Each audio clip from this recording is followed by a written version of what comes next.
अस्सलामुअलैकुम। तो दोस्तों, हम शायरी के असबाब की शुरुआत करने जा रहे हैं। इंशाअल्लाह शायरी सीखेंगे इन वीडियोज़ के ज़रिए से, स्टेप बाय स्टेप, बहुत आसान तरीक़े से और नए नए अल्फाज और नई नई बातें आपको इस प्रोग्राम के तहत इंशाअल्लाह मालूम होंगी। और हमारा इरादा ये है कि इन असबाब को नंबर देंगे, पार्ट नंबर 1, पार्ट नंबर 2, इस तरह, ताकि हमारे सुनने वालों को इस बात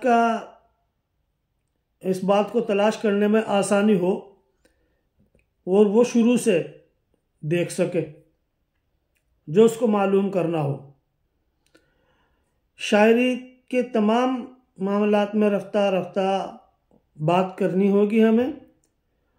आप समझेंगे कि शायरी क्या है, कैसे की जाती है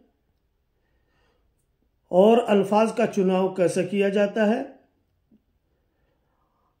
और कैसी कैसी शायरी होती है, शायरी में क्या क्या चीज़ें ज़रूरी हैं। तो सबसे पहले शायरी में ज़रूरी है इंसान की ज़बान। शायरी के बहुत सारी तारीफ़ें और डेफिनेशन हैं जो माहिरीन ने बताए हैं, जैसा कि किसी ने कहा है कि शायरी बेहतरीन बंदिश का नाम है। किसी ने कहा है शायरी इंसान के नाजुक जज्बात के इजहार का नाम है। लेकिन मैं जो तारीफ़ किया करता हूँ शायरी की, वो ये है बेहतरीन अल्फाज की बेहतरीन तरतीब। बेहतरीन अल्फाज की बेहतरीन तरतीब शायरी है। इसी का नाम मौजूनियत है, इसी का नाम तवाज़ुन है। और जो दूसरी चीज़ें हैं, बैर है, काफिया है, रदीफ है, ये भी इसी के ज़ुमरे में आते हैं। इनका भी ताल्लुक इसी बेहतरीन तरतीब से है। शायरी हम जो करते हैं, कुछ शायरी ऐसी होती है कि जो शायर अपने दिमाग से नहीं बनाता, बल्कि अचानक से उसके दिल में कोई बात आती है और वो कह देता है। वो बहुत आला किस्म की बात होती है। इस शायरी का नाम है आमद। इसको आमद कहा जाता है। दूसरे तरीके की शायरी है, उसे आवुर्द कहा जाता है। वो इस पाए की नहीं होती। उसको बैठ करके शायर के दिमाग के अंदर कोई ख्याल आता है और उस ख्याल के तहत फिर वो अल्फाज को तरतीब देता है। और इस तरह के भी शायर 2-4 ही होते हैं।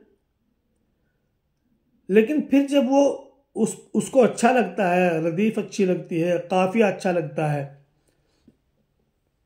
फिर वो अपने ख्यालात को और ज़्यादा मुरत्तब करता है गज़ल कहने के लिए।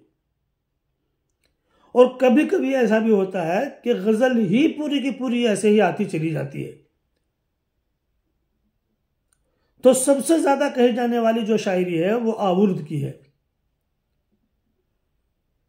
और आमद की जो शायरी है वो बेहतरीन शायरी ज़रूर है, लेकिन वो शायरी अपनी कमियत के हिसाब से और अपनी तादाद के हिसाब से बहुत कम है। अगर सिर्फ शायर आमद ही का मुंतज़िर रहे तो कभी कभी ऐसा होता है कि साल साल गुजर जाते हैं, उसको कुछ समझ में नहीं आता। लेकिन हमारे समाज के अंदर जो मामला चलते रहते हैं,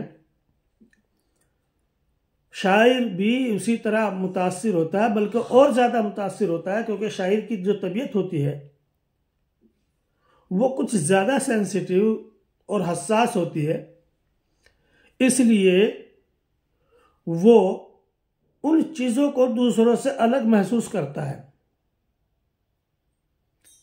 और दूसरों से अलग महसूस करने की वजह से उसके दिमाग के अंदर दूसरों से मुख्तलिफ अल्फाज भी आते हैं।